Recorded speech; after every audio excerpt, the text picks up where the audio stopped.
Buonasera a tutti, ospiti a qdpnews.it, i mitici Dick Dick. Grazie dell'applauso. Grazie. Saremmo noi, dovremmo fare un applauso a voi. 50 anni di storia della musica italiana.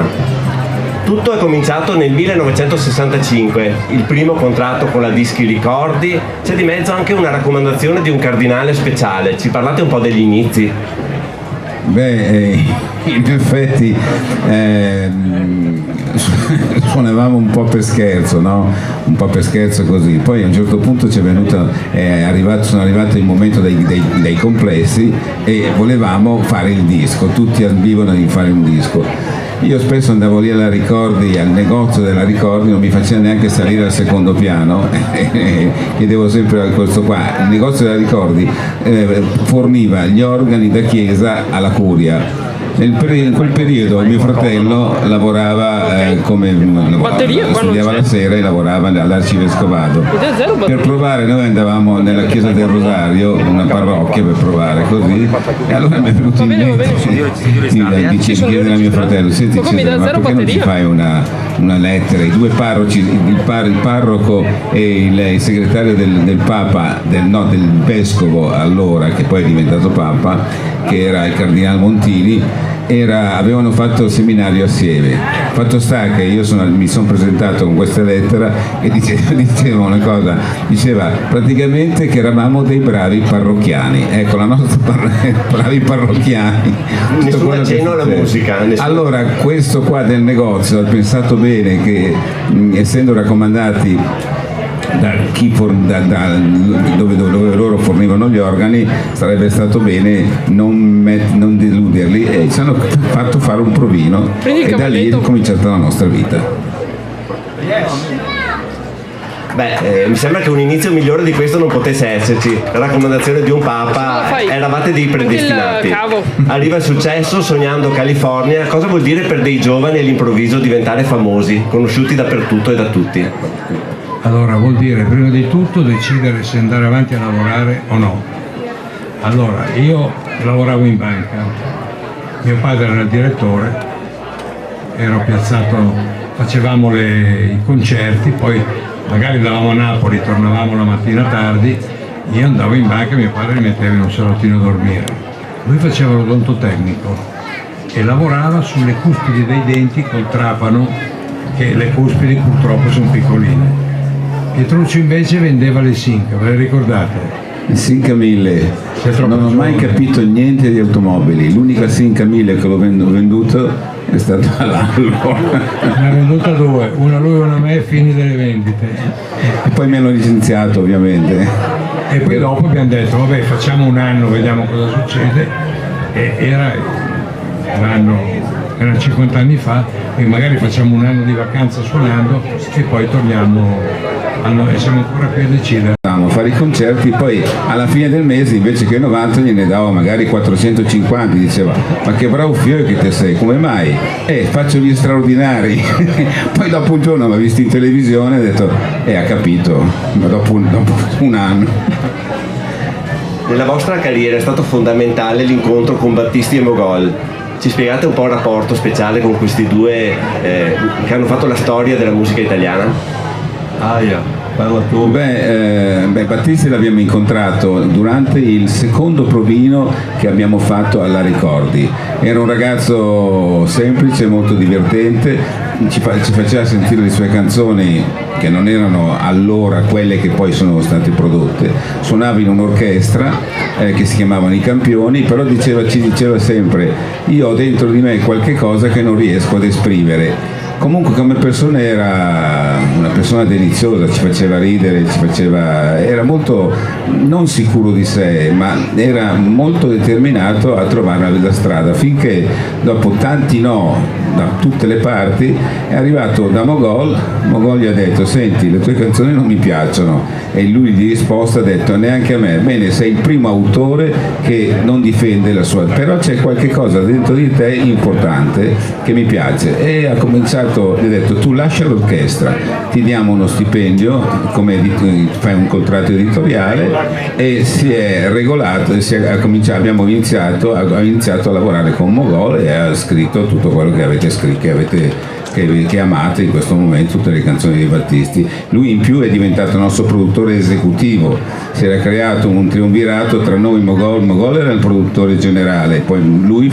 ci curava durante gli studi di registrazione e ci dava una mano, ecco. C'è una bella storiella su Battisti che vi racconto. Battisti suonava in un gruppo che si chiamavano I Campioni e suonava a Milano, e subito si è accorto che il carro vita di Milano era troppo alto per le sue entrate. Così ci ha fatto una proposta singolare. Ci ha detto: se voi mi date la possibilità di guidare la vostra macchina quando andate in giro per l'Italia a fare i concerti, io arrotondo le mie entrate e voi fate meno fatica. Io, per fargli un favore che peraltro abbiamo accettato. Mentre guidava la nostra macchina, però, elaborava canzoni magiche che poi dopo tutti noi abbiamo ascoltato, e hanno fatto sì che noi tre a turno, quando sono uscite sul mercato discografico, abbiamo fatto da autista lui. Io il lunedì, lui il martedì, il giovedì, e si ricomincia. Alcune delle vostre canzoni, basta Sognando California, l'Isola di White, sono state cantate da intere generazioni. Che effetto vi fa sapere questo, che siete state un'icona per delle intere generazioni? L'effetto può essere solo quello che ci fa un grande piacere sentire queste cose. Noi lo riscontriamo nei nostri concerti, specialmente l'Isola di White è diventata come volare quasi, la conoscono tutti, anche i ragazzini eccetera cantano l'Isola di White, perciò evviva l'Isola di White. Ma noi siamo rimasti esattamente come allora, cioè la cosa importante che molti artisti della nostra generazione e anche altri dimenticano è le proprie origini. Noi siamo gli stessi ragazzi semplici di allora, non ci siamo mai montati la testa. Durante il periodo delle grandi droghe noi ci sono passate davanti, ma ciao, noi non fumiamo, abbiamo sempre cercato di fare le cose in maniera professionale, ma però con lo spirito con questo spirito così di aver voglia di fare le cose. Quindi quando saliamo sul palco è sempre una gioia per noi, non un'emozione ma una gioia. La storia del vostro gruppo, come quella di tantissimi gruppi, è fatta anche di alcune crisi. La più grossa nel 1982 vi aveva portato proprio a distanziarvi. Cosa succede? Cosa era successo allora?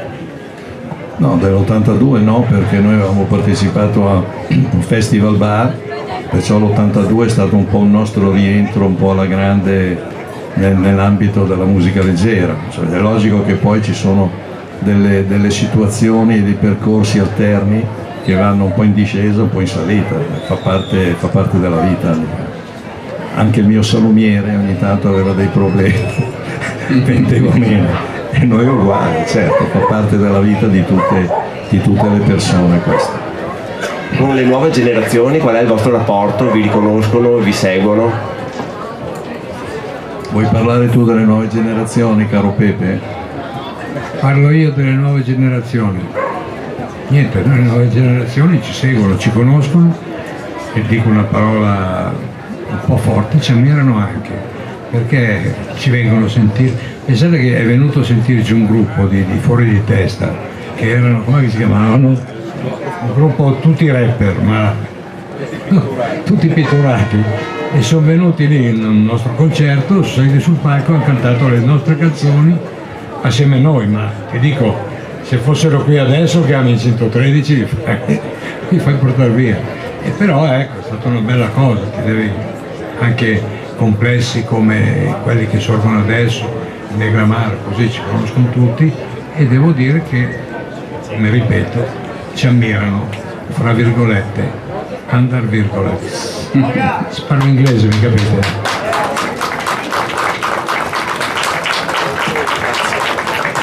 Se vi chiedo una canzone che vi sarebbe piaciuto cantare, avanti. Che a voi vi sarebbe piaciuto cantare, che non è stata vostra, così, un desiderio? Beh, io ho sempre nel cuore Battisti, perciò una canzone che avrei voluto cantare ai tempi, è sempre Emozioni, è una non è l'ora dell'amore, è emozione, sì, questa sì. Tu chiamale se vuoi. Ah, la conoscete? A Cison di Valmarino è la prima volta che venite? Ma Una volta è un paese magnifico, ma già ce l'avevano detto.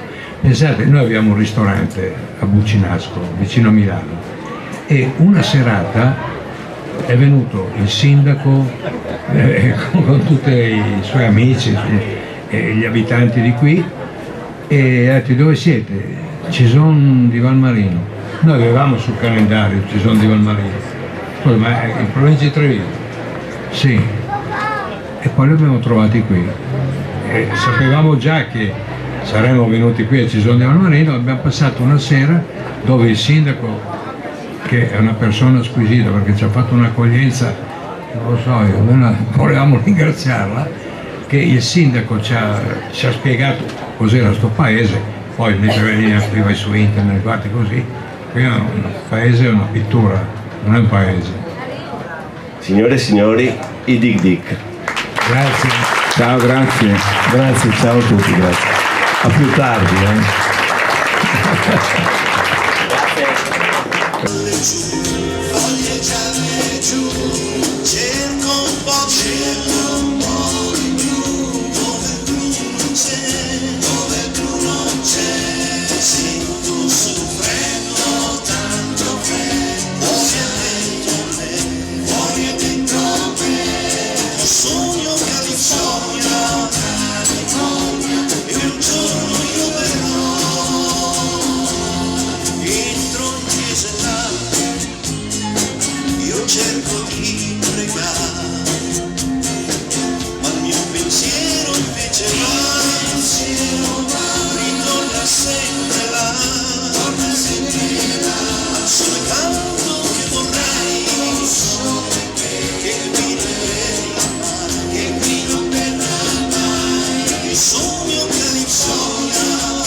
Grazie.